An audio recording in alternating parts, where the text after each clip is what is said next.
Tonight on the Night Team. A 15-year-old has been arrested for firing a gun near a bus stop on JCPS's first day of school. The message LMPD is sharing with offenders. Plus, we're learning more about the man police arrested in the kidnapping of a family and robbery in East Louisville Friday. Somewhere between the judge's order and today, somebody dropped the ball. A legal analyst is breaking down his probation terms and saying the blame isn't solely on the judge who released him. And later, remembering a legend. How Rahman Ali was honored tonight at Bourbon Barbecue and Mayhem. Right now on the WHAS11 Night Team.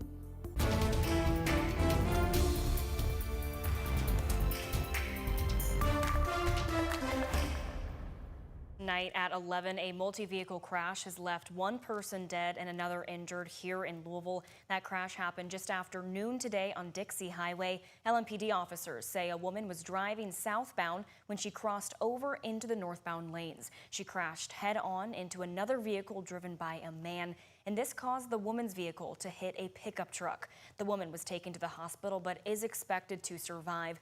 The man driving the vehicle, who was hit head-on, was taken to the hospital where he later died. The driver of the pickup truck refused medical treatment. Both sides were shut down for hours earlier today but have been back open now.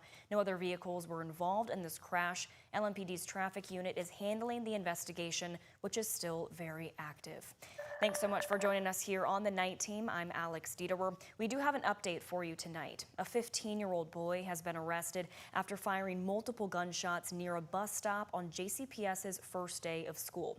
Now, police say after the shooting, he ran from the area, which is just a block from Central High School and Coleridge Taylor Montessori Elementary. Surveillance video from LMPD shows the teen with a gun walking in the middle of the road on Thursday. He is currently facing 33 counts of first-degree wanton endangerment and 1 count of possession of a handgun by a minor. Police don't believe any students were being targeted and no one was hurt. LMPD says the investigation is still ongoing. LMPD shared this statement saying, in part, quote, "This reckless act endangered lives and will not be tolerated. LMPD remains steadfast in our commitment to protecting our community and holding offenders accountable," end quote. And tonight we're learning more about the man arrested for kidnapping a woman and her 2 kids Friday near Oxmoor Mall and demanding that she drive him to a bank to rob it. Police arrested 32-year-old Armand Langford after a manhunt that lasted over 6 hours in the Oxmoor and St. Matthews area. Police say Langford admitted to all of the alleged actions yesterday. Once police released his name, we did learn that Langford was sentenced to 14 years in prison in 2024 for a string of similar offenses, but he was released long before serving that full sentence in prison. Reporter Travis Breeze tells us how that happened and what's next for Langford.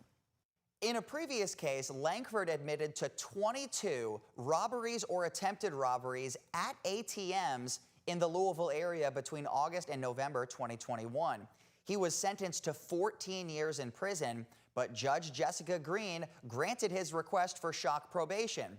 A legal expert says while the judge may have signed the order, more people were responsible for monitoring Langford in the community. He was waiting for them to get the money out of the bank is when he stabbed her in the stomach.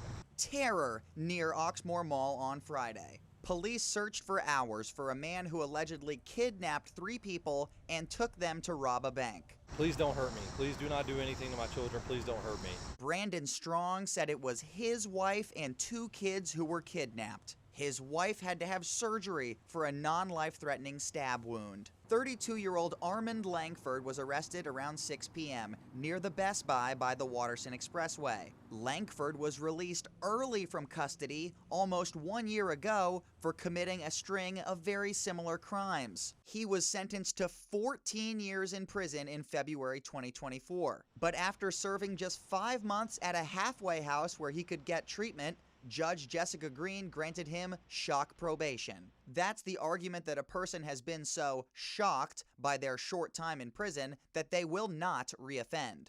Obviously, the judge felt extremely concerned that she needed to put some protections in place. Carl Price is a former prosecutor and current defense attorney who looked over Langford's shock probation order with me. Green didn't just cut Langford loose into the community.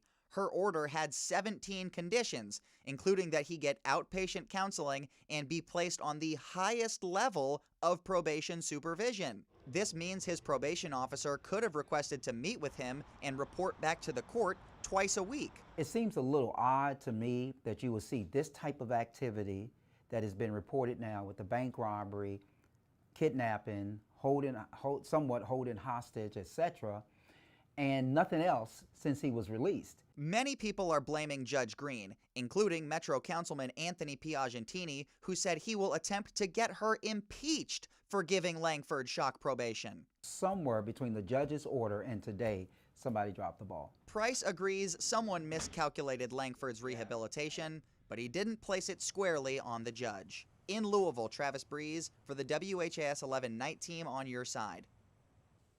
There have been passed motions to give Langford a competency evaluation, but Judge Green never ruled him unfit for trial. And we now know why the home in Jeffersonville exploded last week. The Jeffersonville Fire Department determined that the explosion started from a gas leak inside the home. We spoke with Joe Hancock, the head of plumbing for Macer, about how you can be alert if there is a gas leak in your home. Hancock says if there is a gas leak, you should always be able to smell it. But there are natural gas detectors you can plug into your home as an extra precaution. He says the likely cause of in-house gas leaks could be bumping a gas line too hard, working on a furnace or water heater, forgetting to reattach all the pipes, or owning older appliances. With today's appliances that we have, they have enough safety things on them, sensors and such, that as soon as it detects gas blowing by, it slams shut. 5 people were hospitalized after they survived the home explosion on July 31st, and a representative of the family told us one person has been released from the hospital. That home was destroyed in the explosion. Well, right now, parts of Bardstown are under a boil water advisory because of a break on a transmission main. Now, according to the city spokesperson, this impacts customers in the east part of Bardstown and areas along US 150 on Springfield Road, Woodlawn, Bloomfield roads. You can see right here the affected areas on your screen covered in red. Anyone in this impacted area should boil their water for at least 3 minutes. Your water may look milky, and that's due to air in the pipes as a result of the low pressure during the leak. This could last for 2 or 3 more days. The vice president met with European allies today to discuss the war in Ukraine ahead of President Donald Trump's summit with Putin. The Ukrainian president has rejected the idea that his country would cede land to end the war with Russia, after the president suggested a peace deal could include some swapping of territories. ABC's Chuck Sievertson has the details. Vice President J.D. Vance in the UK this weekend meeting with European allies as President Trump prepares to meet with Russia's President Vladimir Putin. A U.S. official telling ABC News the talks produced significant progress toward President Trump's goal of bringing an end to the war in Ukraine. President Trump missing his own deadline to impose sanctions on Russia, instead agreeing to meet with Putin in Alaska on Friday, marking the Russian president's first meeting with a major Western leader since Russia invaded Ukraine more than 3 years ago. Ukraine's President Zelensky will not be at that summit. He held a flurry of calls with European leaders. Zelensky warning everyone can clearly see Putin's tactics. He fears sanctions and is doing everything to bail on them. He wants to gain territorial spoils for the second time already. French President Macron saying the future of Ukraine cannot be decided without the Ukrainians. President Trump has suggested a peace deal would involve exchanging territory. There'll be some swapping of territories to the betterment of both.